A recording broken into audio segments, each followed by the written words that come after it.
So hello and welcome. Happy Friday.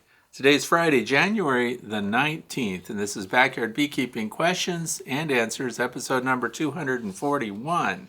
I'm Frederick Dunn, and this is the way to be. So I want to thank you for being here. I don't mind being inside at all because, as you saw in the opening sequences, it's freezing cold outside, it's snowing everywhere. Not only that, Buffalo International Airport was actually closed up tight, no traffic. I don't know what's going on right now, except that it's 23 degrees Fahrenheit outside, and that's minus 5 degrees Celsius. The wind is kicking around at 2 miles per hour. It's actively snowing. Wild birds are everywhere. They're coming to the feeders because we feed the birds. 91% relative humidity. So if you want to know what we're going to talk about today, please look down in the video description and you'll see all the topics in order.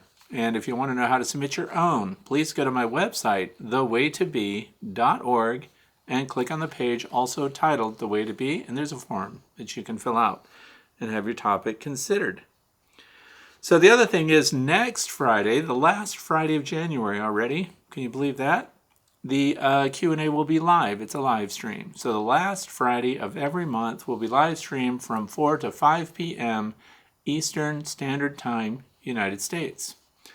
So I want to thank everybody for submitting their topics today. And what else can we talk about? I think that's about it. Let's get rolling. The very first question comes from Debbie from Charles City, Virginia. I've been keeping bees in southeastern Virginia for 5 years. I'd like to transition from 10 frame Langstroths to 8 frame. At this point, I don't want to invest in all new 8 frame equipment. I'm looking for ways to modify what I have. I just listened to your recent podcast on follower boards. I plan to use these to reduce my boxes to accommodate 8 frames. Just purchased a 10 frame slatted rack to try, but now wondering how to close up the space underneath the slats.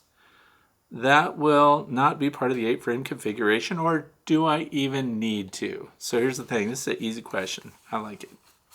So the slatted rack, first of all, if you don't know what that is, it goes on top of your bottom board. It creates a 2-inch space. It has slats in it that line up with the frames. So they come in 10 or 8 frame sizes. There's one right here. Slatted rack. Do you need a slatted rack? Is it super important? No. It's nice to have. Creates a spacer, gives your bees some area to hang out that's not right on the brood frames and things like that. And do you have to do anything if you're going to reduce your 10 frame box to an 8 frame? That means you've got 2 frames that you've closed up. And does the slatted rack now present any kind of problem? I don't think it does. It just provides more hiding space for your bees. And so the slatted racks are utility. They have a utility benefit. If you're using oxalic acid vaporization, if you're using the pans and things like that that you slide in on your bottom board, it creates a space so that you're not right up against your brood frames and stuff like that. So that's easy. If you're using instant vapes or pro vaps or things like that that have the 1/4-inch tube that give the oxalic acid vaporization introduction, you can cut a hole between the slats through the back. And now, again, you have an area where you can treat your hives while you close up the front. So lots of advantages, not show-stopping either way. So you might even consider just not even putting the slatted rack on at all as you transition to your 8 frame. And then later you'll be eventually rotating your equipment out. Completely up to you depending on what you think the advantage might be. Question number 2 comes up from Leon, Union City, Pennsylvania. If bees are totally out of honey stores, can fondant alone get them through the winter? I'm not far from you apparently, so you know my environmental context. I have custom-made lids with 1.5-inch insulation board, and I use a piece of something similar to double bubble to lay over my traditional inner cover, and then I set my lid over that, and the foil sheet acts as a gasket. I feel it's true. Double bubble, great gasket material. Here's a problem. Okay, so fondant. Can fondant be the only resource for your bees and get them through winter? That's a big ask of your bees because, first of all, fondant, I've referred to this over and over as an emergency backup plan. Let's talk about it really quick. This will make some people upset. Sorry about that. Hive Alive fondant, 2-pound pack, 2 pounds, 4 ounces. Goes right on top of your inner cover. Cut a little hole here. Bees have access. They consume it. It can get them through winter. Now, they'll be deficient. So in other words, if you didn't save enough of your resources on your hives, that's number one. You want to leave enough honey on. I just did an interview yesterday with Sherry from Southeast Texas, and you can find that link in my on my main page on my YouTube channel because we shared that yesterday. But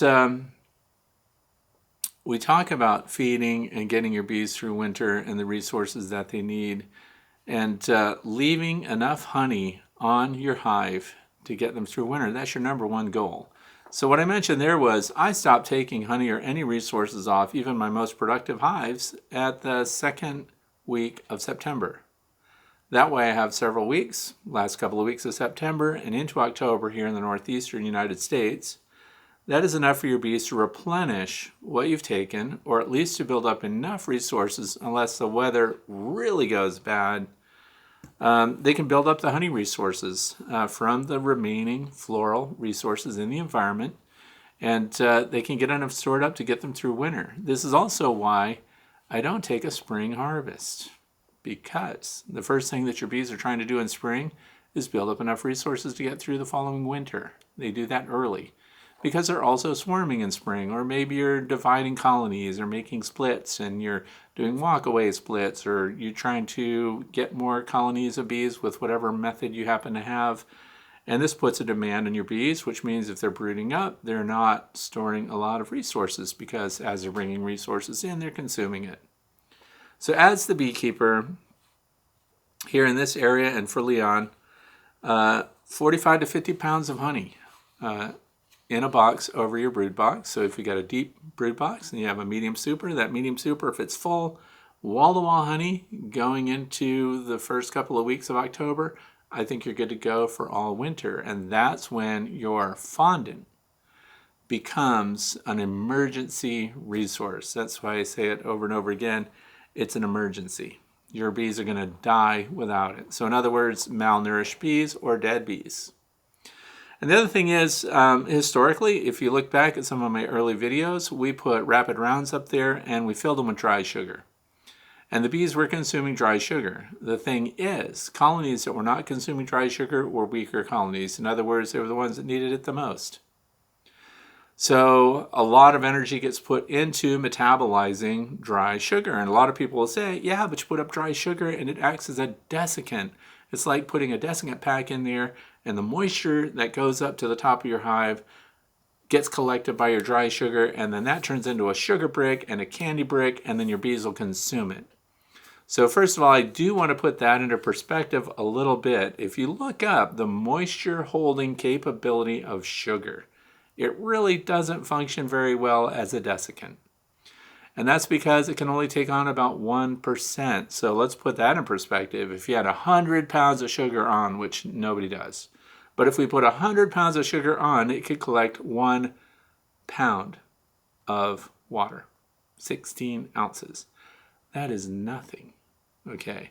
So we don't count on the sugar to dry out your hive or to collect or concentrate moisture in the hive. It just doesn't do it. It doesn't have the capacity. If you want to do desiccant, you have to use actual desiccant, which I don't even recommend.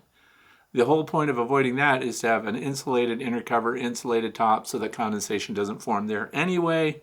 There will be some condensation, which will cause your sugar to stick together, but the bees have to metabolize it. Roughly 40% of their energy gets used to invert the sugar. They have an enzyme in their bodies called invertase, and it's going to take the sucrose and it's going to turn it into fructose and glucose. So the more steps involved, you need a strong colony to do it because now they have to metabolize it. The other end of that is there's a step down. We can't put on liquid syrup on top of your hive in the wintertime. It won't work. Here's why. First of all, the liquid is really cold, and cold liquid is hard for your bees to metabolize again because remember, the heat, the secondary heat off of your cluster of bees, if it's up in a feeder shim, it's probably much closer to the outside temperature. Therefore, the only feed that gets warmed up enough for consumption and for your bees to metabolize is what they're in direct contact with.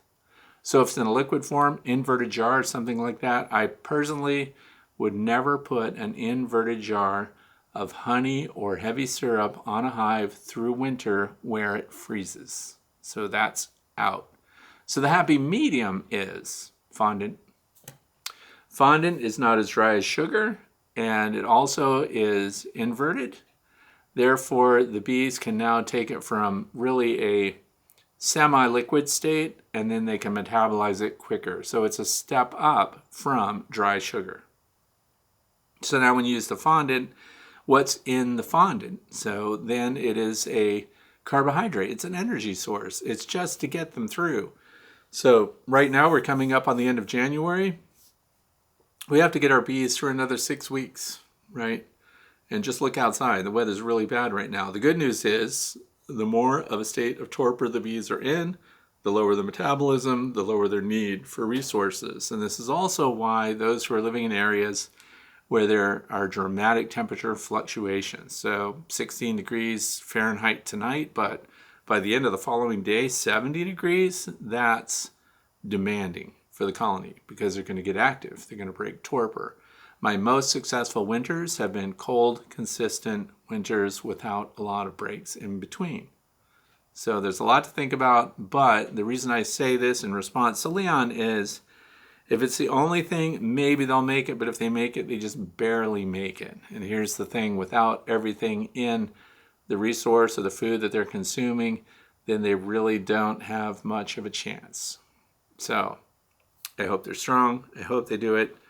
And insulation is key, but fondant is what I would put on. Now here's another thing. I haven't tested this fondant, but I was at the North American Honeybee Expo in Louisville, Kentucky, and Strong Microbials had a fondant there with probiotics, rocket fuel or something like that they called it.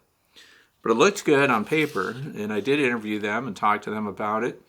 There have been no publications about it, so Hive Alive is one that I've promoted because I've known about it and I've had it on my hive since last winter, and it's doing well now because it's showing that the bees are consuming it.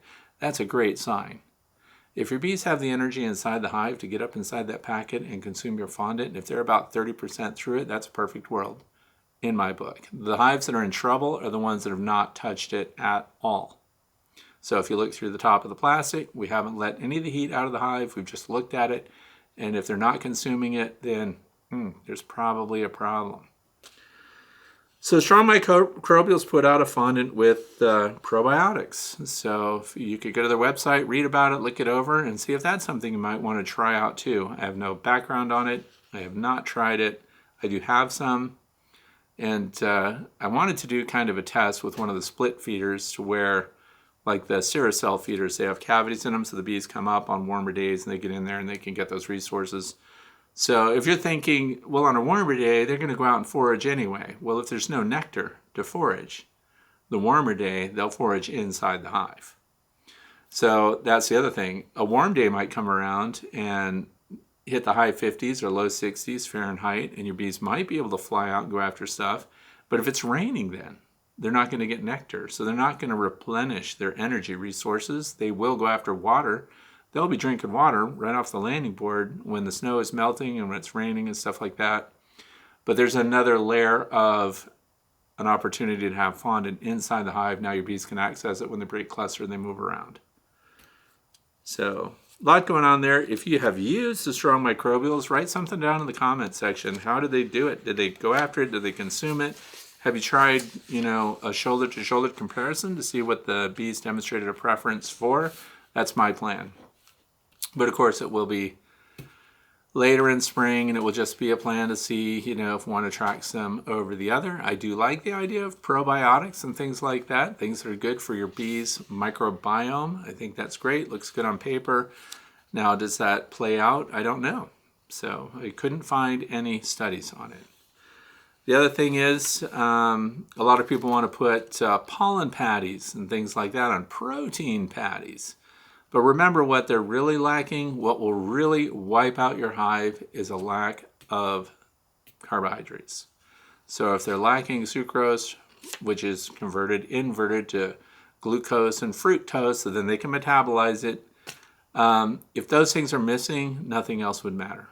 Those are number one in providing them with the energy that they need to survive and do the work that they need to do inside the hive. Primarily keep themselves warm. We're going to talk about that at the end of today's conversation. Question number 3 comes from Emil, and it says, I bought the Swarm Reacher. I will try it out this spring. I have a question on your point of view about removing snow from your landing board. We got 3 inches of snow and the landing board is covered. I have upper entrances that the bees use in winter with Hive Live fondant on top of the inner cover. I am inclined to leave the landing board and entrance alone. As I know, snow is an insulator. What are your thoughts? Yeah, snow is an insulator. In fact, when we had the really cold temps and the high winds and everything else here, we did not have deep snow. That was kind of a problem. Now, just north of us, lots of snow. Lots of it. So for once, the snow belt didn't get the heavy snow. It stayed near the lake and wiped out. They canceled a football game last weekend. Haha. I don't watch football, so it doesn't matter. Anyway, but yeah, the snow is so deep out there, and snow is an insulator. So if you get banked snow up against your hives, leave it. Absolutely. And I've done videos about this in the past. You get to walk out, get your snowshoes on, and I have them. So you can get out there and look at these heavy covered hives that are just banked with snow. First of all, the snow does protect it. Snow traps air.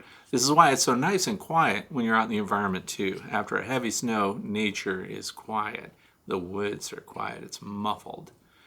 And so that does insulate the hives. And it's coming from the windward side. So the direction the wind is coming from that otherwise would take that warmth away from your hive is banked with snow on one side more than the other. And you get to sit around and look at the entrances, and you'll see little vents. Now, I notice here that it says you have upper vents, upper entrances.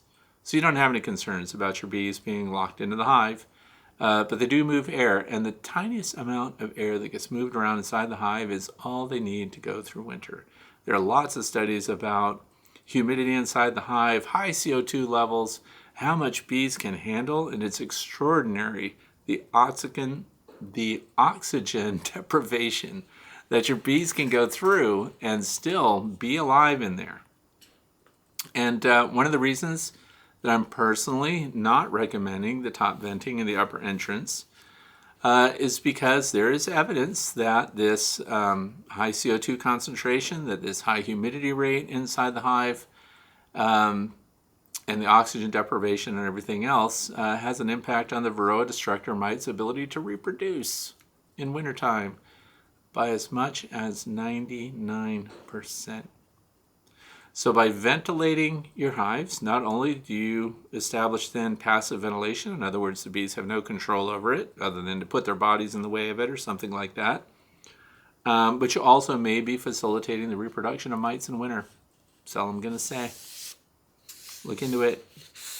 Take your time. I won't shoot you down either way, but there are reasons why I no longer vent and no longer provide upper entrances on my hives.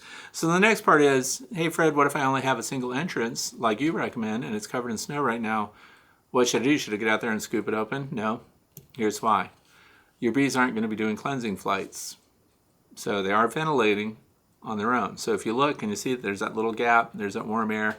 If you have the advantage of a thermal scan or something like that, you'll be able to see where this warmth is coming out at the bottom. So the bees are moving just enough.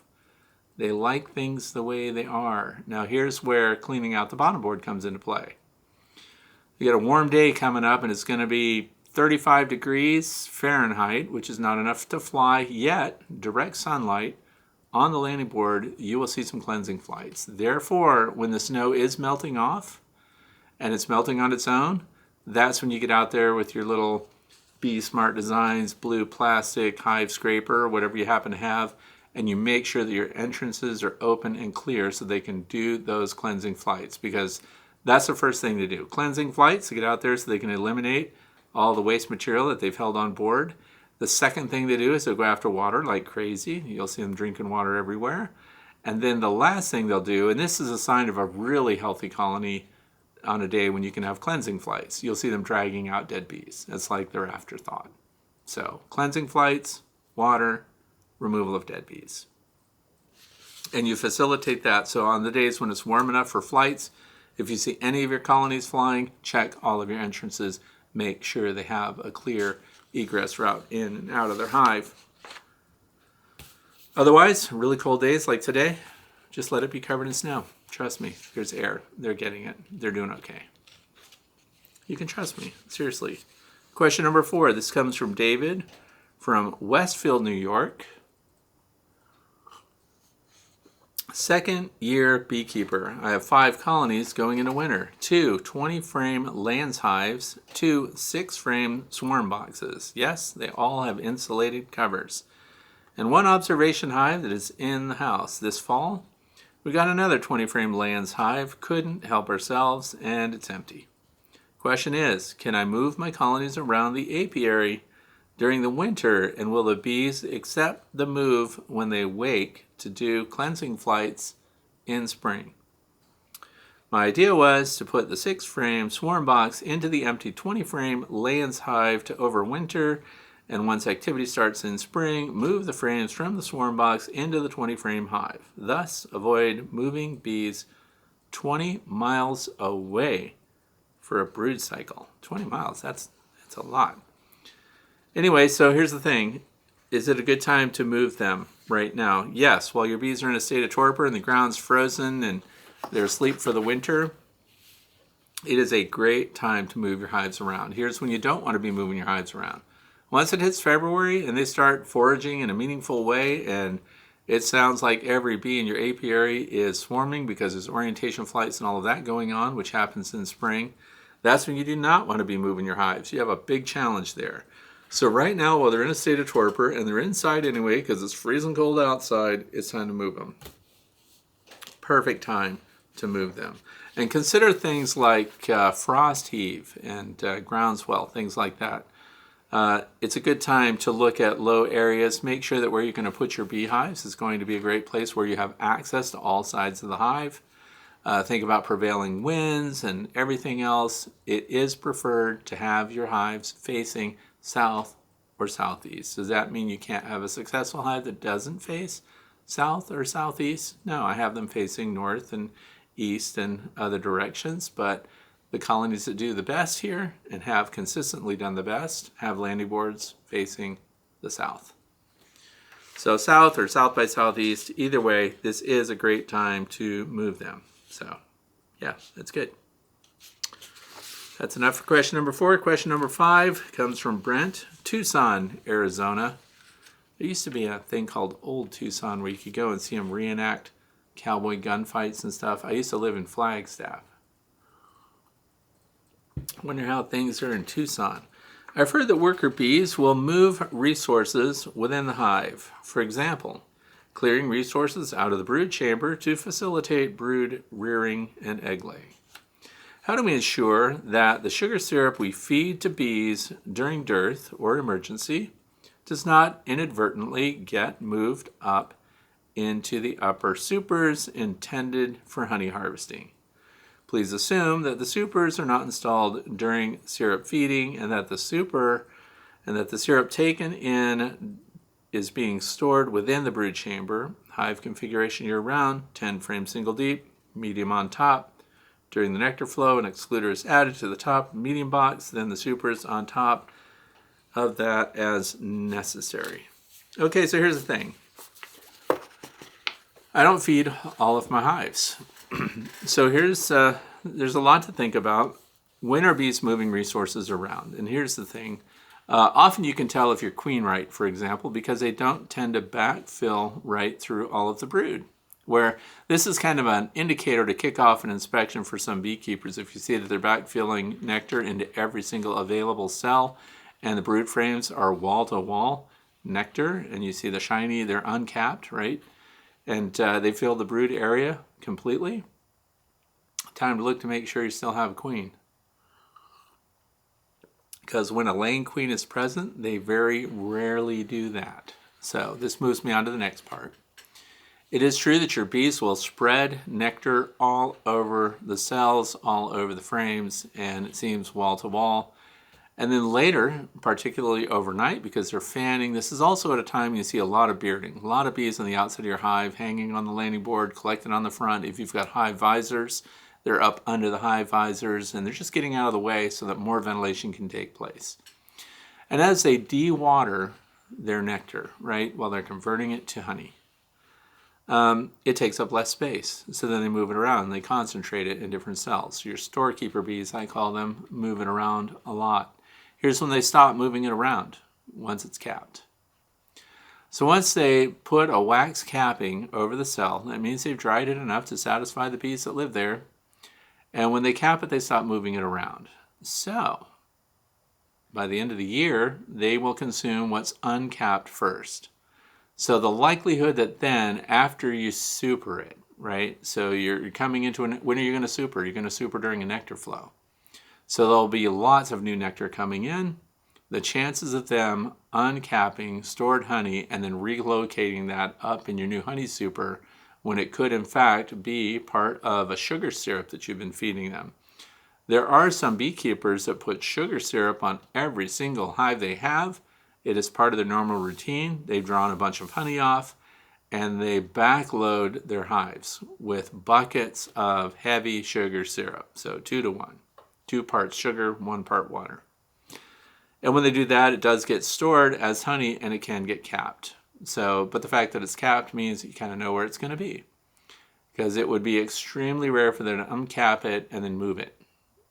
But you can't 100% guarantee that that didn't happen on some level, but they would consume uncapped resources first, and that's what they're doing right now this time of year. If there's any uncapped honey in your hive right now, that would be a tiny miracle, because once again, long-term stored capped honey gets consumed last.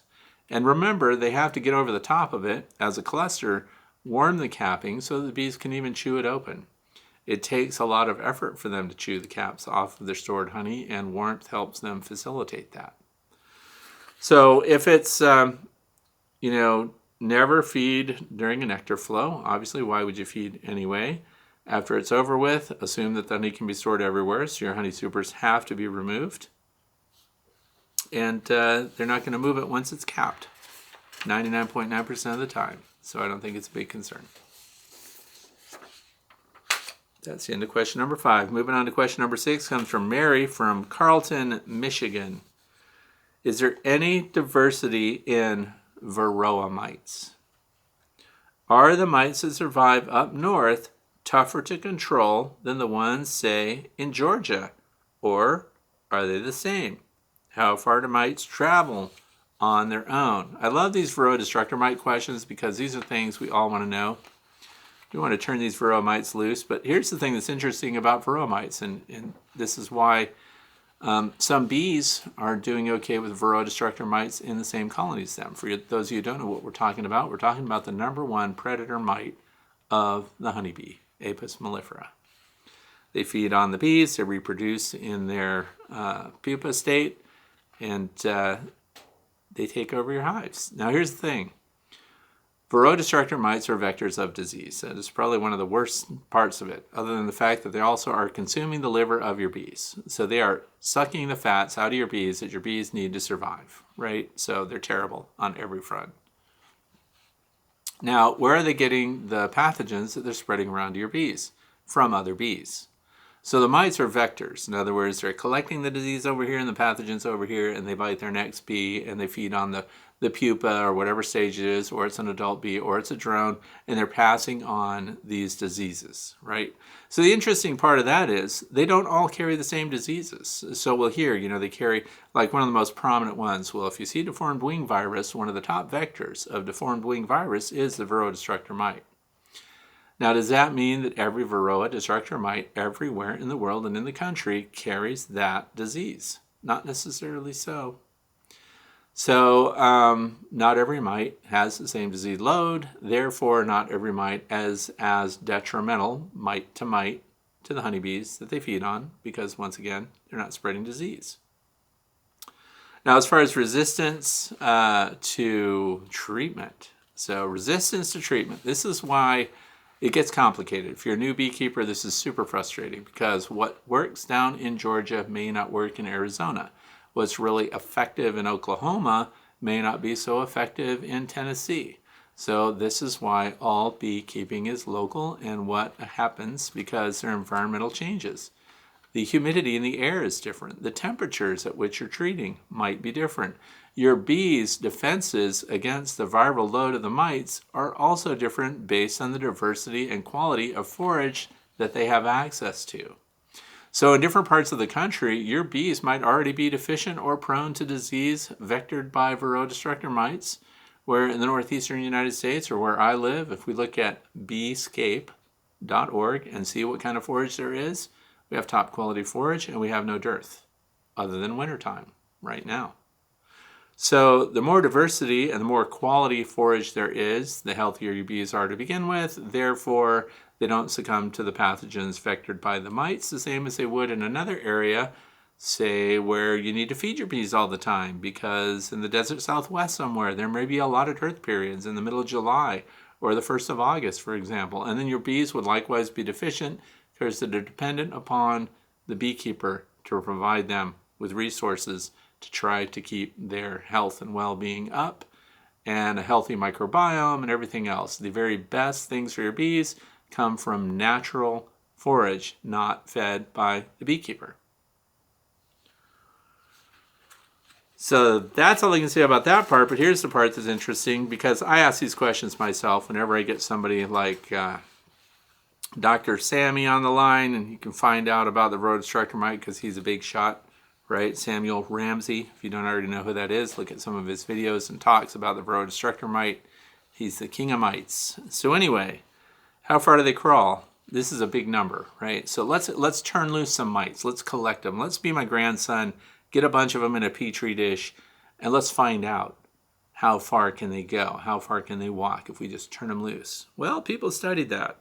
30 to 300 meters if it's a smooth terrain. So what I think they did is they had a mite, you know, they put markers on them. They see them scoot around these surfaces and they add up all the distance that it covers in this lab environment, right? So temperature plays, humidity plays, how well fed was the mite before it took off on this journey on its own. So you get 30 meters to 300 meters. It can take them several days to cover the ground. So a mite without a host. A mite wants to live on a bee. It depends on the bee. It is a parasite, and the only thing it parasitizes is Apis mellifera, the honeybee here in the United States, right? So without the honeybee, it's going to die. So you have a dead out in your apiary, which a lot of you are going to face this spring. And some people will say, well, don't let that get robbed out, which is good advice, but they'll add on because now it's a mite bomb. Okay, well, it can't be. Here's why. The lifespan of a mite without its host is 3 to 5 days. So if that colony, if the bees died this month and you start looking at it being robbed out maybe in February or March, there's no living mites in it, right? So that's the good news. They died. 3 to 5 days, temp and humidity dependent. You know they can jump? If that doesn't make you even happier, varroa destructor mites can jump. They measured it. How high did they jump? 1 to 2 millimeters. That much. So they're not good jumpers. They're not good at surviving. Remember, they can't see anything. They're sensing their way everywhere. They're pheromone based, so they're sniffing around for a pupa somewhere or a bee that's young enough that they can get underneath one of their plates on their abdomen and start feeding on that what they desperately need, which they used to think was the hemolymph, but now hemolymph is not that's the blood of the bee. It's the hemolymph combined with the fat stores of the bee. So it's a little bit of everything because it provides them the resources they need then to get off and scoot into a pupa state and reproduce again.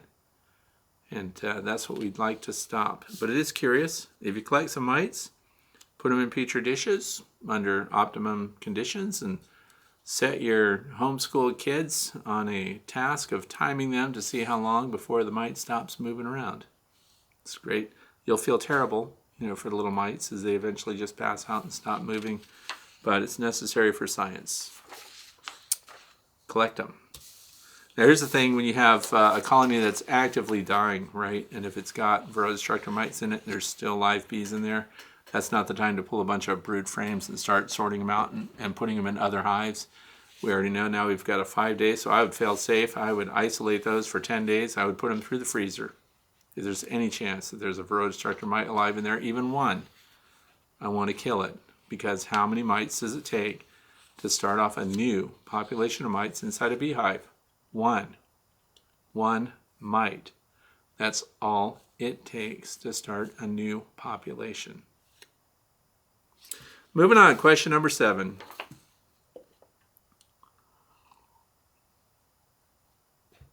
Now this comes from Bee Amazing Hives. It says, Fred, I am afraid next week's temps may just be the straw that finally takes out my tiny nuke. They only had a few hundred bees, and they have been surviving, but during this week's colder days, I counted a dozen or so dead on the landing board. Last-ditch effort, going into this low 4 degrees, I decided to put 1.5-inch foam insulation around the nuke. Trying to keep the bees alive is stressful. The time to put your insulation around your nuke, I know this is a would've, should've, and could've situation. If you have a nuke, you have to insulate it, really. These nukes, they're tiny. You need 5,000 bees to live they're social insects for this division of labor. They need 5,000 bees. And the reason that I say that you need the 5,000 bees is because that's what I was told. It was a magic number that they taught in school. And just through attrition, through wintertime, remember they are producing new bees, but this division of labor has to happen. You could have, in theory, had 4,000 or 5,000 bees going into a nuke in the wintertime, but when you have a tiny colony of bees, they need every resource that you can give them. So starting with insulation on that hive, because they're little. Now, I was shocked, I have to say, to find out that my queen on a stick experiment, because I collected foraging bees, and I put them in a 5-frame nucleus hive, and I just wrote them off, which is bad. It's bad beekeeping. I just wrote them off. I just said, well, it's too late in the year anyway. It's just an experiment. If they make it, they make it. Imagine my surprise when I was out doing thermal scans, taking advantage of the really cold weather. And I find out that that little nucleus hive with my carniolan queen in it is alive. They're in there. They're generating a heat signature, which is really amazing to me because there was no feeder shim on that nuke hive. So what did I do? Put a feeder shim on it. Because they're doomed without emergency rations. They did not have the time to fill out a lot of resources to get them through winter. This is the kind of thing that shocks me from time to time. A little underdog colony that should not make it at all, should not survive, comes through springtime and you see foragers coming and going from it. It's amazing. It's a feel-good thing. But insulate, emergency rations. For me personally, that means fondant this year. And we'll see how they make it. I'll be really excited. But when you have a small colony like that, insulate them. I put an insulation cap on all of my nukes. So that's 2 inches thick foam. It's the rigid pink foam board that comes from your building center. And you can cut it, you can glue it up with wood glue. Works great. And put a cap, an insulation cap on top of all your nukes. It works wonders. So, question number 8, moving right on. This is Teresa from Oskaloosa, Iowa. Hello, Fred, longtime lurker, first-year beekeeper. Sunday, January the 14th, went out to check the hives. Cold, like so much of the country, minus 18 degrees Fahrenheit. I was cleaning snow off the landing board. I opened up the entrance reducer on the mouse proof, it says. I didn't think I was clanging around like a snow plow. Suddenly I hear a crescendo of buzzing and a dozen bees came flying out and they promptly died. Yeah, because bees can't handle that cold. Minus 18. So they promptly died. They were trying to defend their hive against their beekeeper that was in there tearing open an entrance for no reason, because remember, all they need is venting right now. They need access, they need a clean out when they have temps warm enough to do cleansing flights. So I was so startled, I ripped my gloves off and it covered the entrance. At first, I was happy I had live bees. Then I started to overthink and wondered if they were stressed to be reacting so much. They should have adequate honey and hive live fondant. Not that I can do anything about that now. Love your video work, appreciate common sense but scientific approach, and so on. Thank you so much. So this is something that I would like to caution some of the new beekeepers about. If you're going out there in the wintertime and you're going to manipulate your hives at all, no matter what the temperature is, and as I mentioned earlier on, if it's too cold for cleansing flights, you don't have to worry about cleaning out entrances. So long as there's the tiniest vent, the tiniest air movement, your bees will do fine. Now, when it does warm up and you do have cleansing flight temperatures, that's when you need to clear out the entrances and make sure that you don't have a bunch of trapped bees inside, because now there's going to be a bunch of moisture buildup, because with the rising temps, we get condensation, the dew point is achieved inside on the interior surfaces, and off they go. So, that was it. Question number 8. Now we're on to the fluff for today. And this led me to other questions because I was asked during an interview yesterday about the cold and cold inspections of hives and things like that. So one of the things I like to talk about, we know the state of torpor. That's what they go into. That's what they cluster tight. And their metabolism slows way down. And then one of the things I like to do is show pictures of bees, frozen, frosted, sitting on surfaces, landing boards, things like that. And my grandson, it's really exciting. He wants to come, of course, today because it's super cold outside. I have no idea what to do other than to send him out to collect any bees he might find. When we bring him inside and they're in a state of chill coma, and that's not necessarily a scientific term, but it has been used in a lot of research in the past, going all the way back to the 1960s, by the way. So the question comes in, when you see these bees that they appear dead, they're frozen, they might even have frost on them. How could they possibly live? Well, they're in a chill coma. So here's the thing. I looked up the parameters of that because I thought it would be cool just for the sake of knowledge, right? So your bees have a point where they get so cold, and this is where thermal scans come into play, because often people open a hive of bees and say, well, they were dead anyway, they were clustered, and none of the bees were moving. Okay, well, none of the bees are moving, but they're clustered. If they're clustered, chances are you had live bees, and I use that past tense. You had live bees because you just exposed them. The thing is, they can be in a state of chill coma. In other words, their thorax can get really cold, and they can still recover, so long as eventually the temperatures come back up, right? And there is a point of no return. So this is part of what I want to share with you today.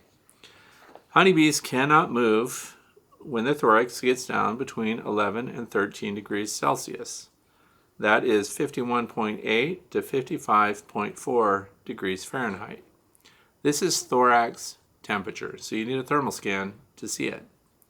This is also why bees, when they drink a really cold liquid, like if you put sugar syrup on your hive in wintertime and it gets really cold and they start sticking their tongues up there and sipping that down, they can actually go into a chill coma, right? So it cools their body, and then they need to actively vibrate their muscles in their thorax to generate the warmth to recover from that. So 51 to 55 degrees Fahrenheit, they are too cold. There's something called a muscle burst. In other words, so they can get too cold, where these little tiny activations of their muscles can't even happen, which are necessary to generate the warmth to restore the thorax temperature and bring them out of the chill coma. So listen to this, it's very interesting. Which one can handle the coldest temps? The worker can go down to 10.6 plus or minus 1.2 degrees Celsius, which is roughly 51 degrees Fahrenheit.